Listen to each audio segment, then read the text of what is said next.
Hello everybody, this is Sailing Messenger again. It's been a while, but we are back with an important message.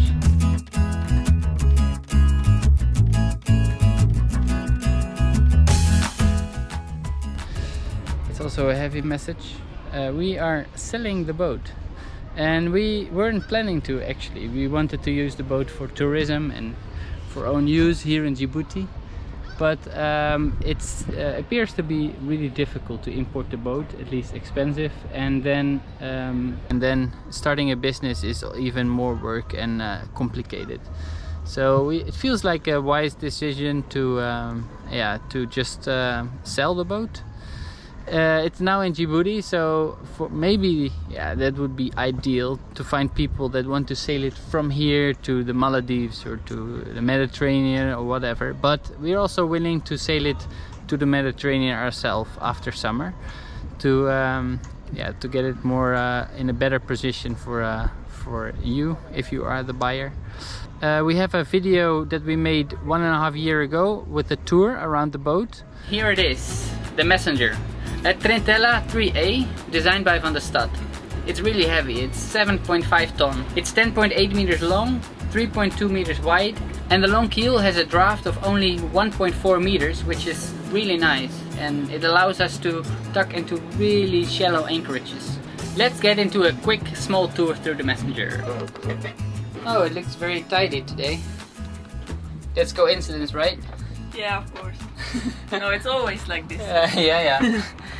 Now let's start in the front where it's not so tidy. This is normally our guest bedroom, but because we are now off the grid for 4 months, we use it as storage.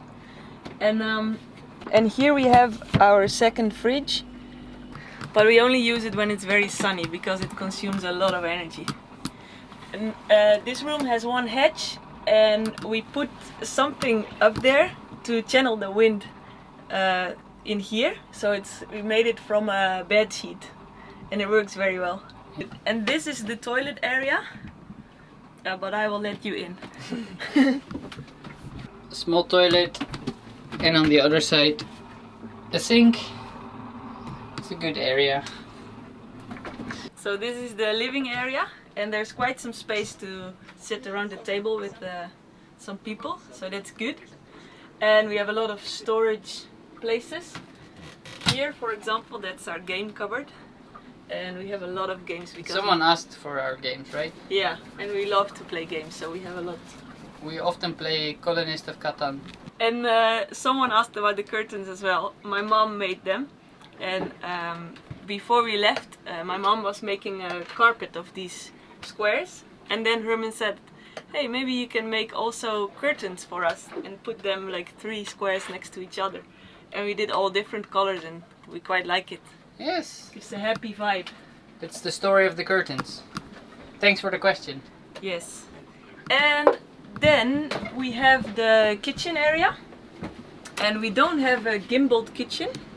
Normally liveaboards, they have it. But actually it works without. We have these things to keep the pots in place, and when we are sailing and we need to cook, we just take the fast cooker, and it works. So it works perfect. We don't have an oven as well, but this is Wonder Pan. A miracle pan. It's called Wonder Pan. And you can bake bread and make lasagna and everything in it. So it's good. Alright, let's go outside. So this is the cockpit area. Here everything for navigation is in one place, and it's just the cockpit, and we really like it that it's a center cockpit, because when we're out on the sea and it's rough, it's really protected. So it's good. And then we have the bedroom in the back. So this is our bedroom with a nice view on the sea, and the only thing that is a little bit difficult is that these windows can't open. So the only window is the door, so we don't have air flowing through. So we have to use this. Alright, thanks for the quick tour.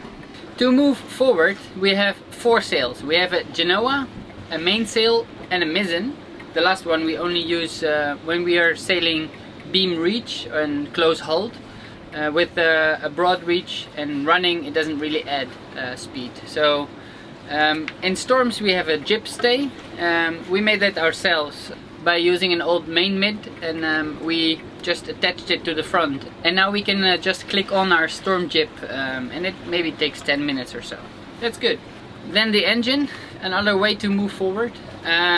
We have a Perkins 49 horsepower diesel engine, and we only use it in case of emergency and when we maneuver into a bay or a marina.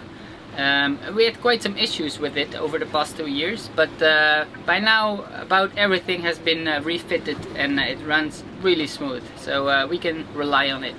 We stay most of the time on our budget-friendly anchor, so we need to be quite self-sustainable. We need power for 2 fridges, the autopilot, quite a big consumer, and navigational equipment, 2 laptops, phones, cameras, light, fans, and sometimes electrical tools or a blender in the kitchen.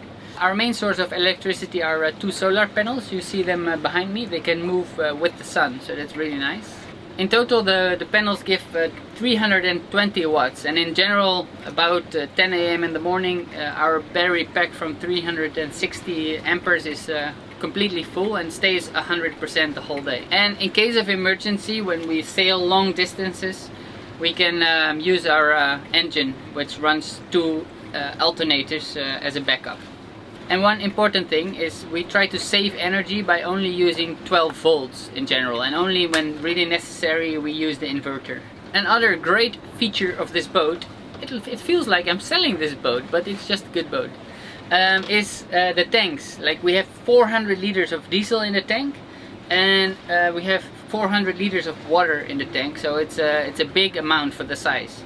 And for this trip we are 4 months off the grid, so we took the double amount, 400 liters in bottles extra. And we really try to save the fresh water by only using it for drinking and cooking, and we do the dishes with salt, we shower with salt, everything. So it's really basic lifestyle. But the messenger, it's for sale.